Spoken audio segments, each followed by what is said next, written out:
Tak heran sang bunda pun tak keberatan si kecil Miguel ini sedikit protes. Yang penting tangan dan kaki Miguel bisa tercetak dengan sempurna. Cup, jangan nangis dong sayang. Tenang ya, nggak sakit kok. Tapi ngomong-ngomong si adik bayi lucu ini sedang diapakan ya? Kok diolesi bubur merah jambu seperti ini? Anda jangan heran. Proses yang dinamakan molding atau pencetakan ini adalah salah satu tahap dalam baby capture atau human body printing khususnya pada bayi. Meski si bayi menangis, molding sudah pasti tidak berbahaya. Pasalnya bahannya berasal dari rumput laut yang aman bagi kulit sensitif sekalipun. Tak heran sang bunda pun tak keberatan si kecil Miguel ini sedikit protes. Yang penting tangan dan kaki Miguel bisa tercetak dengan sempurna. Kenang-kenangan ya, kalau udah besar nanti kalau dilihat lucu gitu tangan kakinya gitu sih, buat kenang-kenangan. Aku udah ngecek ke baby capture-nya aman nggak segala macam, mereka jamin itu aman. Nah, setelah itu kaki atau tangan yang sudah dicetak dirapikan, lantas dituangi cairan resin yang langsung didatangkan dari Korea. Meski terlihat sederhana, proses ini harus dilakukan ekstra hati-hati karena cairan resin cukup panas dan gampang mengeras. Jadi sang pekerja harus bergerak cepat agar kaki bayi tercetak sempurna. Setelah cairan resin cukup dingin dan mengeras, bahan molding pun dilepas perlahan. Dan jadilah kaki bayi yang mungil ini. Namun prosesnya ternyata belum selesai. Sang kaki kecil ini harus dikikir dulu dengan rapi. Lalu dicat dengan warna perak atau emas sesuai dengan permintaan pelanggan.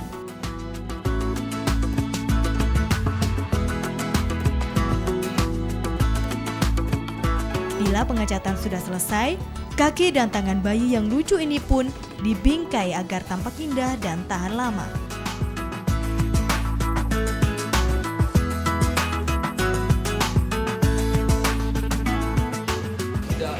Kalau tahan berapa lama itu tidak ada batasan berapa lamanya, jadi sampai seumur hidup pun itu masih bertahan, mungkin 10 tahun 20 tahun, mungkin hanya nanti tinggal perawatannya. Oh ya, selain tangan dan kaki bayi, baby capture juga bisa mencetak bagian tubuh bayi yang lain. Misalnya pantat, bahkan wajah. Di samping itu, kita juga bisa mencetak bagian tubuh anggota keluarga lain. Misalnya ayah, bunda, dan anak-anak, atau pasangan pengantin baru. Karena sebenarnya tidak ada batasan usia dalam baby capture. Hanya saja untuk bayi memang diperlukan kesabaran tersendiri. Untuk itulah petugas baby capture bersedia dipanggil ke rumah. Jadi bagaimana? Anda tertarik juga untuk mencetak anggota tubuh bayi atau keluarga tercinta?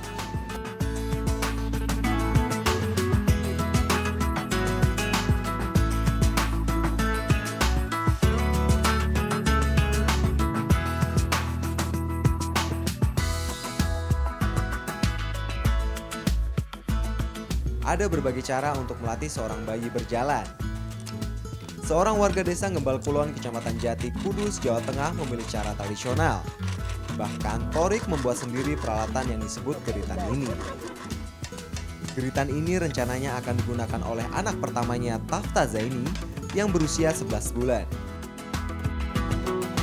Geritan terbuat dari potongan bambu sepanjang 50 cm.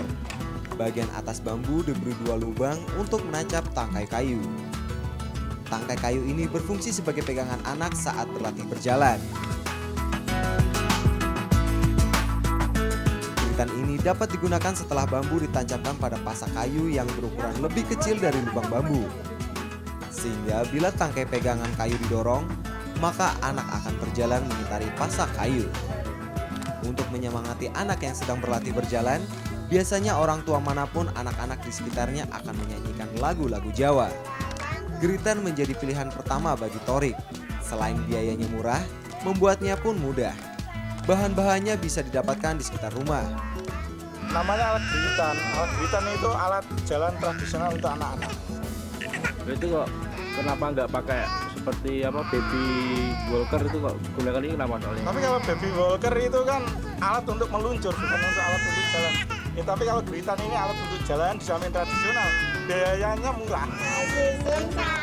Agar anak cepat berjalan, biasa mereka menggunakan geritan selama 10 hingga 20 menit setiap kali latihan, pada pagi maupun sore hari. Tertarik membuat geritan sendiri?